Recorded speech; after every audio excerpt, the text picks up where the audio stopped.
नमस्कार, स्वागत है आपका स्टोरीज दिल से .in पर। मैं हूं आपके साथ ऋतु। इससे पहले कि हम एक और नई कहानी सुने, एक ज़रूरी बात। हमारी कहानियों और कविताओं से जुड़े रहने के लिए हमारा चैनल सब्सक्राइब ज़रूर करें। पसंद आए तो लाइक करें, शेयर करें। आज हम आपके लिए लाए हैं एक ऐसी भावपूर्ण कहानी जो दर्शाती है कि एक पक्षी में भी मानवीय गुण हो सकते हैं। ईश्वर ने सृष्टि के हर जीव में भावनाएं भरी हैं। ये कहानी हमने ली है बेहतरीन लेखिका महादेवी वर्मा के मेरा परिवार से। कहानी का शीर्षक है नीलकंठ मोर। आइए सुनते हैं। प्रयाग जैसे शांत और सांस्कृतिक आश्रम नगर में नखास कोना एक विचित्र स्थिति रखता है। जितने दंगे, फसाद और छुरे चाकूबाजी की घटनाएं घटित होती हैं, सबका अशुभारंभ प्राय नखास कोने से ही होता है। उसकी कुछ और भी अनोखी विशेषताएं हैं। घास काटने की मशीन के बड़े चौड़े चाकू से लेकर फरसा, कुल्हाड़ी, आरी, छुरी आदि में भी धार रखने वालों तक की दुकानें वही हैं। अतः गोठिल चाकू छुरी को पैना कराने के लिए दूर जाने की आवश्यकता नहीं है। आंखों का सरकारी अस्पताल भी वहीं प्रतिष्ठित है। शत्रु मित्र की पहचान के लिए दृष्टि कमजोर हो तो वहां ठीक कराई जा सकती है, जिससे कोई भूल होने की संभावना ना रहे। इसके अतिरिक्त एक और अस्पताल उसी कोने में गरिमापूर्ण ऐतिहासिक स्थिति रखता है। आहत मुमूर्ष व्यक्ति की दृष्टि से यह विशेष सुविधा है। यदि अस्पताल के अंतःकरण में स्थान ना मिले, यदि डॉक्टर, नर्स आदि का दर्शन दुर्लभ रहे, तो बरामदे, पोर्टिको आदि में विश्राम प्राप्त हो सकता है। और यदि वहां भी स्थानाभाव हो तो अस्पताल के कंपाउंड में मरने का संतोष तो मिल ही सकता है। हमारे देश में अस्पताल साधारण जन को अंतिम यात्रा में संतोष देने के लिए ही तो है। किसी प्रकार घसीट कर, टांग कर उस सीमा रेखा में पहुंचा आने पर बीमार और उसके परिचारकों को एक अनिर्वचनीय आत्मिक सुख प्राप्त होता है। इससे अधिक पाने की ना उसकी कल्पना है, ना मांग। कम से कम इस व्यवस्था ने अंतिम समय मुख में गंगाजल, तुलसी, सोना डालने की समस्या तो सुलझा ही दी है। यहाँ मत्स्य क्रय विक्रय केंद्र भी है और तेल फुलेल की दुकान भी। मानो दुर्गंध सुगंध में समरसता स्थापित करने का अनुष्ठान है। पर नखास कोने के प्रति मेरे आकर्षण का कारण उपयुक्त विशेषताएं नहीं हैं। वस्तुतः वह स्थान मेरे खरगोश, कबूतर, मोर, चकोर आदि जीव जंतुओं का कारागार भी है। अस्पताल के सामने की पटरी पर कई छोटे छोटे घर और बरामदे हैं, जिनमें ये जीव जंतु तथा इनके कठिन हृदय जेलर दोनों निवास करते हैं। छोटे बड़े अनेक पिंजरे बरामदे में और बाहर रखे रहते हैं, जिनमें 2 खरगोशों के रहने के स्थान में 25 और 4 चिड़ियों के रहने के स्थान में 50 भरी रहती हैं। इन छोटे जीवों को हंसने रोने के लिए भिन्न ध्वनियां नहीं मिली हैं। अतः इनका महाकलरव, महाकृंदन भी हो तो आश्चर्य नहीं। इन जीवों के कष्ट निवारण का कोई उपाय न सूझ पाने पर भी मैं अपने आप को उस ओर जाने से नहीं रोक पाती। किसी पिंजड़े में पानी न देखकर उसमें पानी रखवा देती हूँ।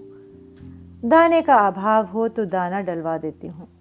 कुछ चिड़ियों को खरीदकर उड़ा देती हूँ। जिनके पंख काट दिए गए हैं उन्हें ले आती हूँ। परंतु फिर जब उस ओर पहुंच जाती हूँ, सब कुछ पहले जैसा ही कष्टकर मिलता है। उस दिन एक अतिथि को स्टेशन पहुंचाकर लौट रही थी कि चिड़ियों और खरगोशों की दुकान का ध्यान आ गया और मैंने ड्राइवर को उसी ओर चलने का आदेश दिया। बड़े मियाँ चिड़िया वाले की दुकान के निकट पहुंचते ही उन्होंने सड़क पर आकर ड्राइवर को रुकने का संकेत दिया। मेरे कोई प्रश्न करने के पहले ही उन्होंने कहना आरंभ किया, सलाम गुरुजी। पिछली बार आने पर आपने मोर के बच्चों के लिए पूछा था। शंकरगढ़ से एक चिड़ीमार 2 मोर के बच्चे पकड़ लाया है। एक मोर है, एक मोरनी। आप पाल लें। मोर के पंजों से दवा बनती है, सो ऐसे ही लोग खरीदने आए थे। आखिर मेरे सीने में भी तो इंसान का दिल है। मारने के लिए ऐसी मासूम चिड़ियों को कैसे दे दूं? टालने के लिए मैंने कह दिया, गुरुजी ने मंगवाए हैं। वैसे यह कमबख्त रोजगार ही खराब है। बस पकड़ो पकड़ो, मारो मारो। बड़े मियाँ के भाषण की तूफान मेल के लिए कोई निश्चित स्टेशन नहीं है। सुनने वाला थक कर जहां रोक दे वहीं स्टेशन मान लिया जाता है। इस तथ्य के परिचित होने के कारण ही मैंने बीच ही में उन्हें रोककर पूछा, मोर के बच्चे हैं कहाँ? बड़े मियाँ के हाथ के संकेत का अनुसरण करते हुए मेरी दृष्टि एक तार के छोटे से पिंजरे तक पहुंची, जिसमें तीतरों के समान 2 बच्चे बैठे थे। मोर हैं यह मान लेना कठिन था। पिंजरा इतना संकीर्ण था कि वे पक्षी शावक जाली के गोल फ्रेम में कसे जड़े चित्र जैसे लग रहे थे। मेरे निरीक्षण के साथ साथ बड़े मियाँ की भाषण मेल चली जा रही थी। ईमान कसम गुरुजी, चिड़ीमार ने मुझसे इस मोर के जोड़े के नकद 30 रुपए लिए हैं। बारहा कहा, भाई जरा सोच तो, अभी इनमें मोर की कोई खासियत भी है कि तू इतनी बड़ी कीमत ही मांगने चला? पर वह मुंजी क्यों सुनने लगा। आपका ख्याल करके अछता पछता कर देना ही पड़ा। अब आपको जो मुनासिब समझे। अस्तु 30 चिड़ीमार के नाम के और 5 बड़े मियाँ के ईमान के देकर जब मैंने वह छोटा पिंजरा कार में रखा, तब मानो वह जाली के चौखटे का चित्र जीवित हो गया। दोनों पक्षी शावकों के छटपटाने से लगता था मानो पिंजरा ही सजीव और उड़ने योग्य हो गया है। घर पहुंचने पर सबने कहा, तीतर हैं, मोर कहकर ठग लिया है। कदाचित अनेक बार ठगे जाने के कारण ही ठगे जाने की बात मेरे चिढ़ जाने की दुर्बलता बन गई है। अप्रसन्न होकर मैंने कहा, मोर के क्या सुरखाब के पर लगे हैं? है तो पक्षी ही। और तीतर बटेर क्या लंबी पूंछ न होने के कारण उपेक्षा के योग्य पक्षी हैं? चिढ़ा दिए जाने के कारण ही संभवतः उन दोनों पक्षियों के प्रति मेरे व्यवहार और यत्न में कुछ विशेषता आ गई। पहले अपने पढ़ने लिखने के कमरे में उनका पिंजड़ा रखकर उसका दरवाजा खोला, फिर 2 कटोरों में सत्तू की छोटी छोटी गोलियां और पानी रखा। वे दोनों चूहेदानी जैसे पिंजड़े से निकलकर कमरे में मानो खो गए। कभी मेज के नीचे घुस गए, कभी अलमारी के पीछे। अंत में इस लुका छिपी से थककर उन्होंने मेरी रद्दी कागजों की टोकरी को अपने नए बसेरे का गौरव प्रदान किया। 2-4 दिन वे इसी प्रकार दिन में इधर उधर गुप्तवास करते और रात में रद्दी की टोकरी में प्रकट होते रहे। फिर आश्वस्त हो जाने पर कभी मेरी मेज पर, कभी कुर्सी पर और कभी मेरे सिर पर अचानक आविर्भूत होने लगे। खिड़कियों में तो जाली लगी थी, पर दरवाजा मुझे निरंतर बंद रखना पड़ता था। खुला रखने पर चित्रा इन नवागंतुकों का पता लगा सकती थी और तब उसकी शोध का क्या परिणाम होता यह अनुमान करना कठिन नहीं है। वैसे वह चूहों पर भी आक्रमण नहीं करती, परंतु यहाँ तो सर्वथा अपरिचित पक्षियों की अनाधिकार चेष्टा का प्रश्न था। उसके लिए दरवाजा बंद रहे और ये दोनों ऐरे गहरे मेरी मेज को अपना सिंहासन बना ले, यह स्थिति चित्रा जैसी अभिमानिनी मार्जरी के लिए असह्य कही जाएगी। जब मेरे कमरे का कायाकल्प चिड़िया खाने के रूप में होने लगा, तब मैंने बड़ी कठिनाई से दोनों चिड़ियों को पकड़कर जाली के बड़े घर में पहुंचाया, जो मेरे जीव जंतुओं का सामान्य निवास है। दोनों नवागंतुकों ने पहले से रहने वालों में वैसा ही कुतूहल जगाया जैसा नववधू के आगमन पर परिवार में स्वाभाविक है। लक्का कबूतर नाचना छोड़कर दौड़ पड़े और उनके चारों ओर घूम घूम कर गुटुर गूं की रागिनी अलापने लगे। बड़े खरगोश सभ्य सभासदों के समान क्रम से बैठकर गंभीर भाव से उनका निरीक्षण करने लगे। ऊन की गेंद जैसे छोटे खरगोश उनके चारों ओर उछल कूद मचाने लगे। तोते मानो भली भांति देखने के लिए एक आंख बंद करके उनका परीक्षण करने लगे। ताम्रचूर्ण झूले से उतरकर और दोनों पंखों को फैलाकर शोर करने लगा। उस दिन मेरे चिड़ियाघर में मानो भूचाल आ गया। धीरे धीरे दोनों मोर बच्चे बढ़ने लगे। उनका कायाकल्प वैसा ही क्रमशः और रंगमय था जैसा इल्ली से तितली का बनना। मोर के सिर की कलगी और सघन, ऊंची तथा चमकीली हो गई। चोंच अधिक बंकिम और पैनी हो गई। गोल आंखों में इंद्रनील की नीलाभ द्युति झलकने लगी। लंबी लील हरित ग्रीवा की हर भंगिमा में धूप छाई तरंगें उठने गिरने लगी। दक्षिण बाम दोनों पंखों में स्लेटी और सफेद आलेखन स्पष्ट होने लगे। पूंछ लंबी हुई और उसके पंखों पर चंद्रिकाओं के इंद्रधनुषी रंग उद्दीप्त हो उठे। रंग रहित पैरों को गर्वीली गति ने एक नई गरिमा से रंजित कर दिया।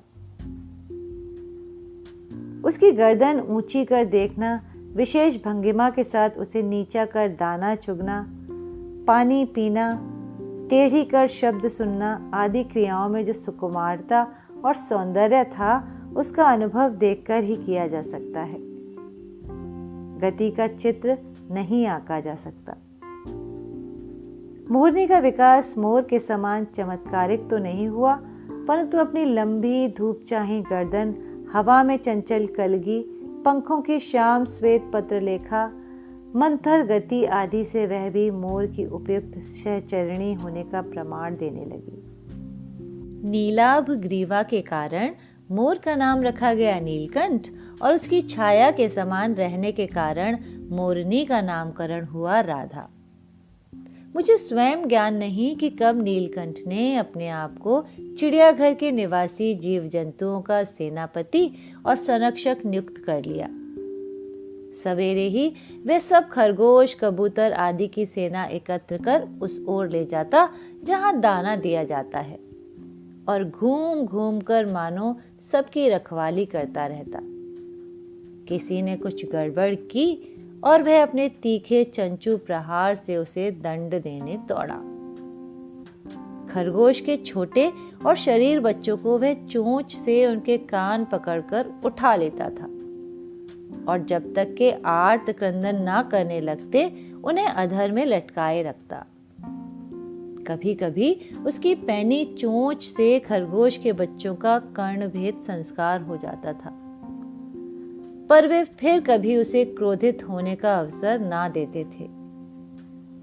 उसके दंड विधान के समान ही उन जीव जंतुओं के प्रति उसका प्रेम भी असाधारण था। प्राय वह मिट्टी में पंख फैलाकर बैठ जाता और वे सब उसकी लंबी पूंछ और सघन पंखों में छुआ छुआवल सा खेलते रहते। एक दिन उसके अपत्य स्नेह का हमें ऐसा प्रमाण मिला कि हम विस्मित हो गए। कभी कभी खरगोश, कबूतर आदि सांप के लिए आकर्षण बन जाते हैं और यदि जाली के घर से पानी निकलने के लिए बनी नालियों में से कोई खुली रह जाए तो उसका भीतर प्रवेश पा लेना सहज हो जाता है। ऐसी ही किसी स्थिति में एक सांप जाली के भीतर पहुंच गया। सब जीव जंतु भागकर इधर उधर छिप गए। केवल एक शिशु खरगोश सांप की पकड़ में आ गया। निगलने के प्रयास में सांप ने उसका आधा पिछला शरीर तो मुंह में दबा रखा था, शेष आधा जो बाहर था उसे चींची का स्वर भी इतना तीव्र नहीं निकल सकता था कि किसी को स्पष्ट सुनाई दे सके। नीलकंठ दूर ऊपर झूले में सो रहा था। उसी के चौकन्ने कानों ने उस मंद स्वर की व्यथा पहचानी और वह पूंछ पंख समेटकर सर्र से एक झपट्टे में नीचे आ गया। संभवतः अपनी सहज चेतना से ही उसने समझ लिया होगा कि सांप के फन पर चोंच मारने से खरगोश भी घायल हो सकता है। उसने सांप को फन के पास पंजों से दबाया और फिर चोंच से इतने प्रहार किए कि वह अधमरा हो गया। पकड़ ढीली पड़ते ही खरगोश का बच्चा मुख से निकल आया, परंतु निश्चेष्ट सा वहीं पड़ा रहा। राधा ने सहायता देने की आवश्यकता नहीं समझी, परंतु अपनी मंद केका से किसी असामान्य घटना की सूचना सब ओर प्रसारित कर दी। माली पहुंचा, फिर हम सब पहुंचे। नीलकंठ जब सांप के 2 खंड कर चुका तब उस शिशु खरगोश के पास गया और रात भर उसे पंखों के नीचे उष्णता देता रहा। कार्तिकेय ने अपने युद्ध वाहन के लिए मयूर को क्यों चुना होगा, यह उस पक्षी का रूप और स्वभाव देखकर समझ में आ जाता है। मयूर कलाप्रिय वीर पक्षी है, हिंसक मात्र नहीं। इसी से उसे बाज, चील आदि की श्रेणी में नहीं रखा जा सकता, जिनका जीवन ही क्रूर कर्म है। नीलकंठ में उसकी जातिगत विशेषताएं तो थी ही, उनका मानवीकरण भी हो गया था। मेघों की सांवली छाया में अपने इंद्रधनुष के गुच्छे जैसे पंखों को मंडलाकार बनाकर जब वह नाचता था, तब उस नृत्य में एक सहजात लय ताल रहता था। आगे पीछे दाहिने बाएं क्रम से घुमाकर वह किसी अलक्ष्य सम पर ठहर ठहर जाता था। राधा नीलकंठ के समान नहीं नाच सकती थी, परंतु उसकी गति में भी छंद रहता था। वह नृत्यमग्न नीलकंठ के दाहिनी ओर के पंख को छूती हुई बाईं ओर निकल आती थी और बाएं पंख को स्पर्श कर दाहिनी ओर। इस प्रकार उसकी परिक्रमा में भी एक पूरक ताल का परिचय मिलता था। नीलकंठ ने कैसे समझ लिया कि उसका नृत्य मुझे बहुत भाता है, यह तो नहीं बताया जा सकता, परंतु अचानक एक दिन वह मेरे जाली घर के पास पहुंचते ही अपने झूले से उतरकर नीचे आ गया और पंखों का सतरंगी मंडलाकार छाता तानकर नृत्य की भंगिमा में खड़ा हो गया। तब से यह नृत्य भंगिमा का नित्य का क्रम बन गई। प्राय मेरे साथ कोई न कोई देशी विदेशी अतिथि भी पहुंच जाता था और नीलकंठ की मुद्रा को अपने प्रति सम्मान सूचक समझकर विस्मयाभिभूत हो उठता था। कई विदेशी महिलाओं ने उसे परफेक्ट जेंटलमैन की उपाधि दे डाली।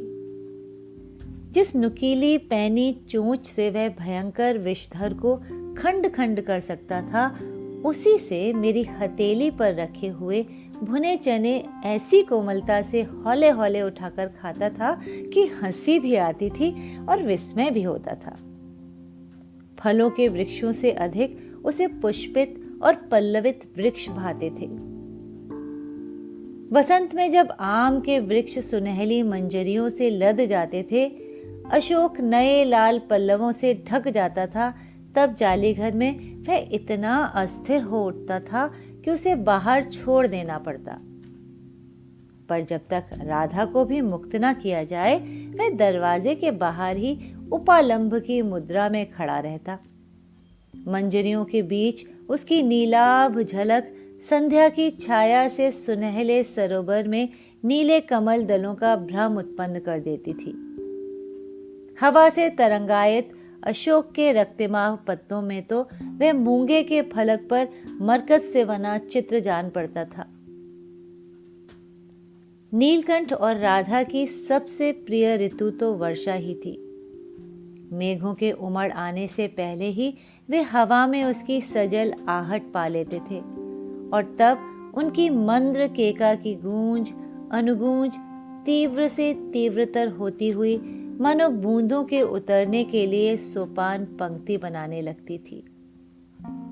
मेघ के गर्जन के ताल पर ही उसके तन्मय नृत्य का आरंभ होता और फिर मेघ जितना अधिक गरजता, बिजली जितनी अधिक चमकती, बूंदों की रिमझिमाहट जितनी तीव्र होती जाती, नीलकंठ के नृत्य का वेग उतना ही अधिक बढ़ता जाता और उसकी केका का स्वर उतना ही मंद्र से मंद्रतर होता जाता।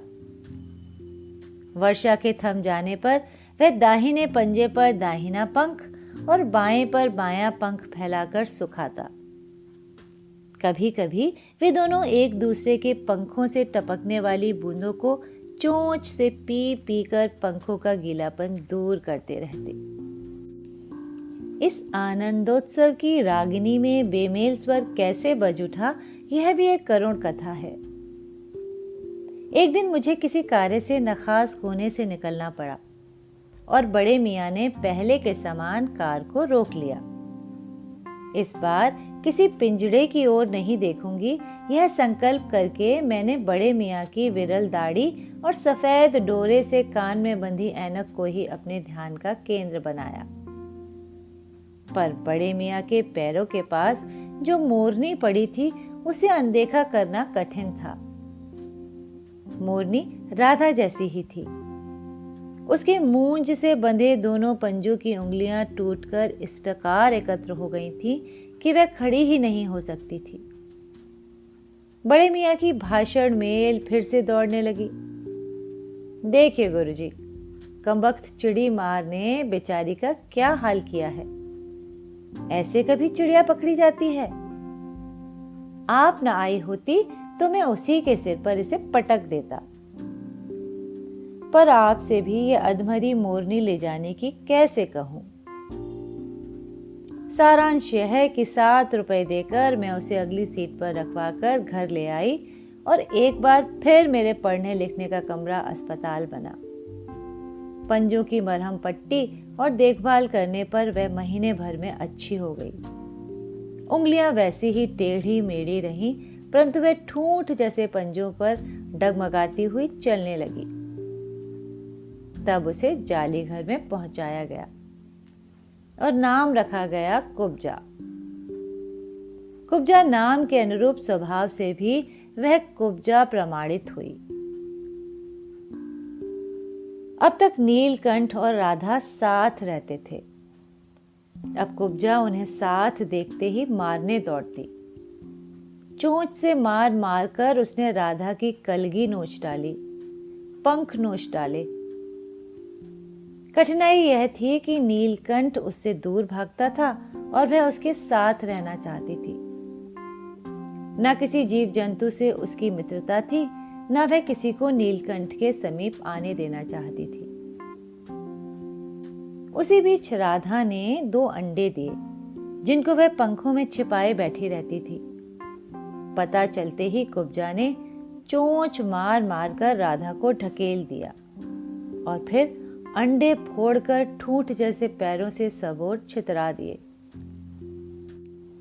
हमने उसे अलग बंद किया तो उसने दाना पानी छोड़ दिया और जाली पर सिर पटक पटक कर घायल कर लिया। इस कलह कोलाहल से और उससे भी अधिक राधा की दूरी से बेचारे नीलकंठ की प्रसन्नता का अंत हो गया।